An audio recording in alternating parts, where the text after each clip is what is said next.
was probably in my third or fourth year of ministry, a young pastor, just starting out thinking I knew a lot, not really knowing very much at all. Renee and I were deep into our marriage, though. We were deeply in love, and so we did everything in the ministry together that we possibly could. On one occasion, one of our members, a sweet old lady, had her cousin's son and his wife down for dinner. They lived in northern Minnesota. We were in southern Minnesota. So Ag had Doug and Jan come to her house for dinner, and she invited the young pastor and his wife over to spend dinner with them. And we had this really delightful evening. These people were just sweet, probably in their mid-50s. I don't know, just really nice. And the thing that I noticed, and Renee and I talked about when we went home that night, was they really in some wonderful ways, talked about and exuded this relationship with Jesus that was at the center of their life. Not simply together, but as individuals. I mean, the light of Christ was shining through them in ways that maybe you wouldn't have noticed if you weren't a believer. But I'll tell you, as a believer and as a young pastor, I sat at dinner that night, and as we were driving home, I said to Renee, wow. Because, most of us, I don't know about you, but I know about me, most of us would like to be in a place in our lives, our Christian lives, where it just kind of flows through us so that the people around us notice, that they would see it. And so we had this wonderful dinner, and it was nice, and we met them, and we spent time with them, and they went back to northern Minnesota, and we went back to our lives. Well, about 3 months later, Ag invited them down again, and she invited us to dinner, and Renee said, Doug and Jan are coming down, let's go. And we did, only this time Ag had kind of not been feeling well. She was an old woman, and she excused herself, so it ended up being the four of us sitting at this dinner table. And then we did the most natural thing. What we hadn't done the first time is we started to explore who they, kind of who they were and their background and their family. And Renee asked Jan at one point, she said, so do you guys have kids? And Jan said, yeah, we have 2 sons. And she said, well, what are your boys, how old are they? What are they doing? And Jan said, listen to this. She said, well, we lost our first son in a plane crash. And we lost our second boy in an auto accident. And I'm sitting there thinking, how in the world do you stay a Christian through that? So then there were tears in her eyes, and so her husband jumped in, Doug jumped in, and he started to talk about his boys, about how they missed them and how they were glad, rejoicing that their sons were in heaven, and how that gave them great peace and great comfort. And pretty soon, in the course of our conversation, you could just see the joy bubbling up in them. And the whole time I'm sitting there and thinking to myself, how in the world, how do you stay a believer after that? There are lots of things in life that take tenacity. You know that. Stick-to-itiveness. None more so than the Christian faith. You see, loved ones, there is plenty in life. There is plenty in life that make it really difficult for us to stay with it.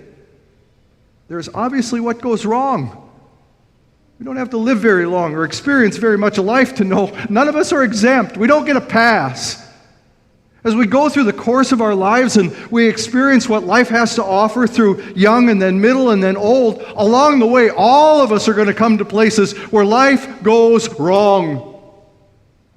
I've seen over the years as a Christian pastor this reality too, that in places where life goes wrong, sometimes people go, this doesn't work. Because if it worked, this wouldn't have happened in my life.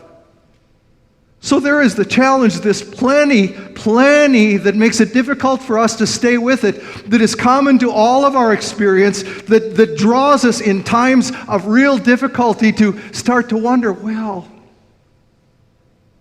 really? If this is supposed to work, then why? It is also, my loved ones, so you hear this morning, it can also be what goes right. A couple of years previous to the story I just told you, I was on vicarage in Southern California, Vista. And I'm vicaring and met some really wonderful people. So there was this woman, Laura, who came to church by herself or with her children, never her husband. And I was told or heard through the grapevine that they were fairly well-to-do. Her husband, Clyde, simply didn't go to church. So they had, during my vicarage year, this grill out at their house, this barbecue. They had a pool. I mean, it was cool. This is Southern California. It was fabulous. Renee and I drove up to the house, and, well, a house is an understatement. It was like this castle on a hill. We're going to have this barbecue. So in the course of the afternoon, I had an opportunity, in being young and green and maybe foolish, but it's certainly bold, to sit down and talk to Clyde. I'm the new vicar. How are you? What are you doing? How come you don't go to church? Clyde said, listen, look around you. I don't need that. I am doing just fine. Sometimes it isn't just what goes wrong. It's what goes too right. Most of all, loved ones, I want you to hear this morning, it's our own sinful vulnerability. It's all of us in some way, because we are broken human beings on our own. And so, in our brokenness, there is this pull-awayness for us. There is this, I can do life on my own for us. There is this, I am smart enough, strong enough, resourceful enough thing for us. And so our own sinful vulnerability at times makes us really vulnerable to the plenty of life that would speak to us the message of, never mind, you don't need that. It's been true over the years, too, that I have encountered people in the parish, including here, who after years and years and years have been drawn back to the Christian faith.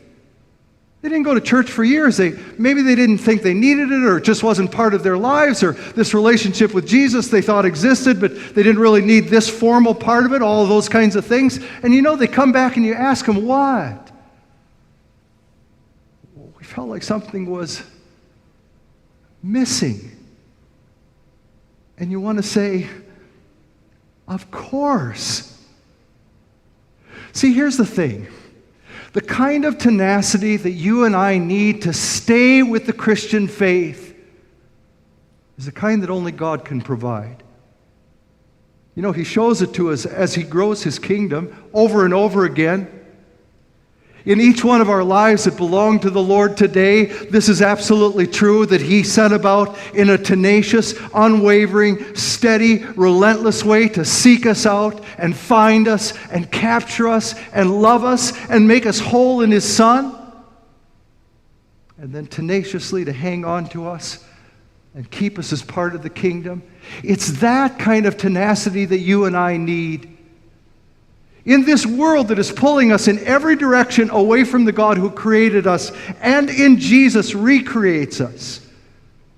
The things that speak to us in a loud way, that give to us or that take away from us, that are shouting to us, you don't need that, or that doesn't work. It won't do you any good. It's not going to change anything. In the middle of that, each and every single one of us need this gift of tenacity that Paul is talking about. And so, God gives it. And that is, hear me this morning, that is really good news. It is, loved ones, because along the way in your life and mine, we all need that kind of hang-on-to-ness. That I'm going to stay in this no matter what comes in my life. I need this more than anything the world can offer me or take away from me. I need this. This relationship with Jesus. This kind and abiding Savior. This strength and peace and life that can only come from Him. I need this. And I'll give you a gift. The tenacity the Lord plants inside of your life and mine, like He did with Doug and Jan, is the kind that keeps us connected to the faith until glory dawns. I look back after all these years, all the Doug and Jans, all the people that have crossed my path as a Christian and as a pastor, whose lives have been wrecked and blessed and given gifts and gifts taken away. And I think for those that I have known and still know who are in this deep and abiding relationship with Jesus, there it is. There's the gift. This being able to stay in relationship with the Christ no matter what life brings. There it is. It is an attachment that He blesses each one of us with. So one more story and then I'll stop. I was about 35. I'd been in ministry, 10 years or so. And I discovered, bear with me, it was way harder than I thought it was going to be. Holy cow. Not everybody loved the pastor. What's wrong with them? Not every day was easy. Wait a minute. It was a lot of work. I didn't count on that. Places that were rough, and really rough. And I was going through, although at the time I wouldn't have called it that, this kind of crisis in my faith. My reaction to it, my response to it was this. I went home to Renee one day and I said, I'm done. I can't do this anymore. I don't want to put this collar on. I'm done. I'll go do something else. She said, Jim, what else are you going to do? I said, I don't know, but I have to do something else. And I thought it was just about giving up the ministry, but what was really going on is I was struggling in this relationship because God wasn't smoothing all the rough places. He wasn't making everything okay. And I thought, well, isn't that the deal? And then my bride, she said this to me. She said, Jim, do you remember Doug and Jan?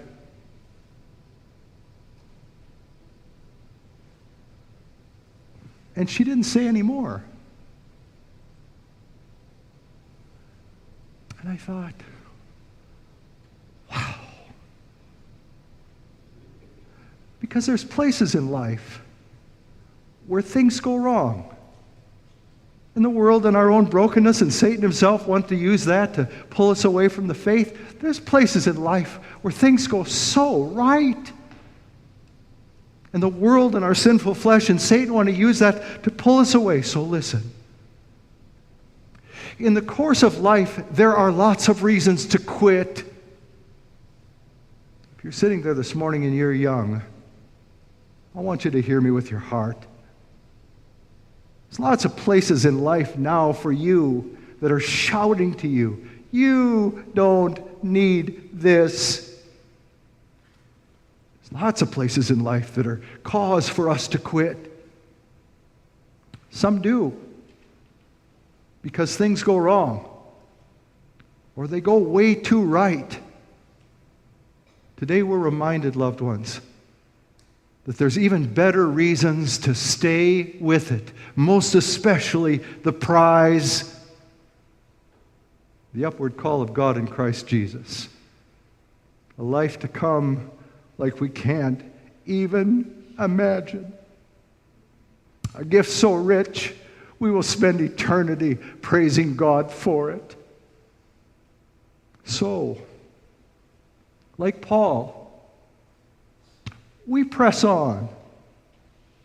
By God's grace, we press on. It's called, loved ones, Christian tenacity. Today it's His gift to us. If you would rise, please.